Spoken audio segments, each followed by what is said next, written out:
Right now, I do want to pop up this live look over the White House at this hour as President Trump delivered the longest State of the Union address in history last night.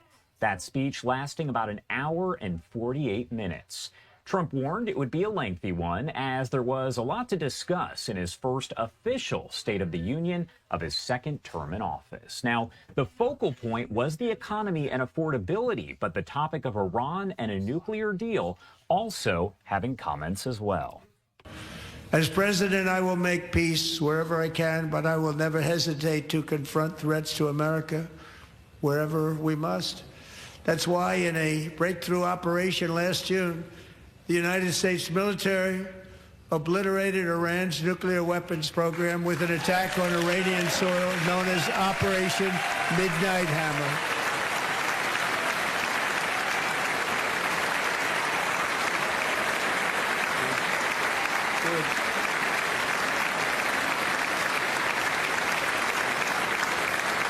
For decades, it had been the policy of the United States never to allow Iran to obtain a nuclear weapon. They've already developed missiles that can threaten Europe and our bases overseas, and they're working to build missiles that will soon reach the United States of America.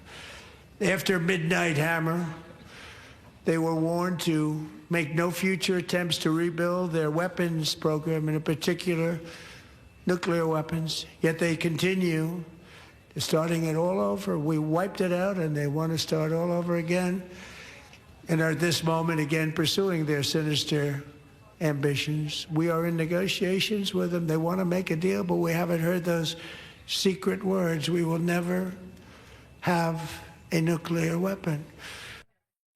So this morning, Iran is actually pushing back against President Trump's remarks ahead of tomorrow's talks between the U.S. and Iran once again happening in Geneva. Two Iranian officials calling those remarks, quote, big lies, but also explaining negotiations could lead to an agreement only through, quote, honorable diplomacy. Those comments as the Pentagon builds up its largest force of American warships and aircraft in the Middle East in decades, and that includes 2 aircraft carrier strike groups. President Trump has continuously warned of potential military action against Iran if talks over its nuclear program fall apart. Right now, I want to bring in Javad Ali, Associate Professor of Practice at the University of Michigan's Gerald R. Ford School of Public Policy. He's also worked with the Defense Intelligence Agency, the Department of Homeland Security, and the FBI. Thank you so much, Javad Ali, for being here with us, as always. Josh, always nice to be with you. Thanks for having me. Of course. And first off, I want to start by talking overall about what we can expect tomorrow, because we know that those talks are taking place, and this is going to be that third round expected to once again be indirect talks. So when you look at that overall and you think about Geneva being the spot once again, what does that all kind of say?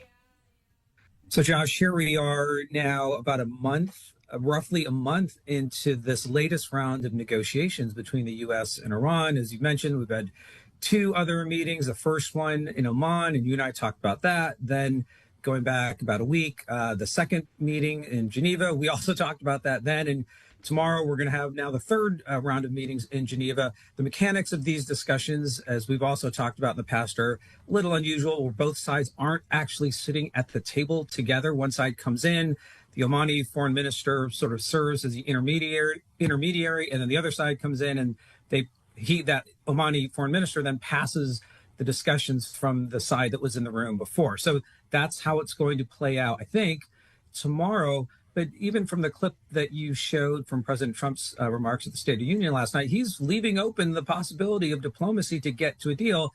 But as we all know, there is this significant U.S. military buildup in the region, and so it seems like the White House is still on this dual track approach of putting pressure on Iran, demonstrably showing the significant U.S. buildup that's now encircling Iran, at least from the air and naval resources, but still having these diplomatic talks.